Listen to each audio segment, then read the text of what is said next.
The Battle of Chickamauga was fought between September 18th and September 20th, 1863. It was the bloodiest two-day battle of the Civil War. It marked the end of the Union offensive in northwest Georgia and southern Tennessee. The battle was fought between the Union Army, led by General Rosecrans, and the Confederate Army of Tennessee, led by General Braxton Bragg. It was the first major battle of the Civil War fought in Georgia, with casualties topped only by the Battle of Gettysburg in Pennsylvania. Rosecrans mounted his offensive in early September, aiming to force the Confederates out of Chattanooga. Rosecrans' forces scattered in Tennessee and forced Bragg's army out of Chattanooga. Heading south, the Union troops chased General Bragg's Confederate army and brushed with it at Davis' Crossroads. Bragg was determined to reoccupy Chattanooga and decided to meet some of Rosecrans' army, defeat it, and then move into Chattanooga on September 17th. Bragg headed north, intending to attack an isolated unit that got cut off from Rosecrans' army. As Bragg marched north on September 18th, he fought with and defeated Union mounted cavalry and infantry. Fighting began early in the morning of September 19th. Bragg's men strongly assaulted but couldn't break through the Union line.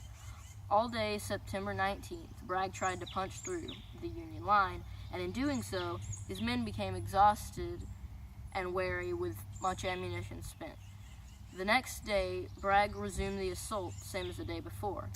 Simply by luck, Rosecrans was misinformed and was told he had a gap in his line. In moving units to shore up the non-existent gap, he created an actual gap in the path of an 8th Brigade assault on a narrow front by Confederate General Longstreet, whose corps had been detached from the Army of North Virginia. Longstreet's attack drove one-third of the Union Army and Rosecrans himself from the battlefield. Union units spontaneously rallied to create a line on Horseshoe Ridge, forming a new right wing for the line of Major General Thomas, who assumed overall control of the remaining forces. Although Bragg launched costly and determined assaults on Thomas, they held out until nightfall. Union forces retreated into Chattanooga until night, because they could take no more of the constant cannon fire from Bragg's men. Once the Union had retreated into the city, Confederates occupied the surrounding heights, besieging the city. Within a week,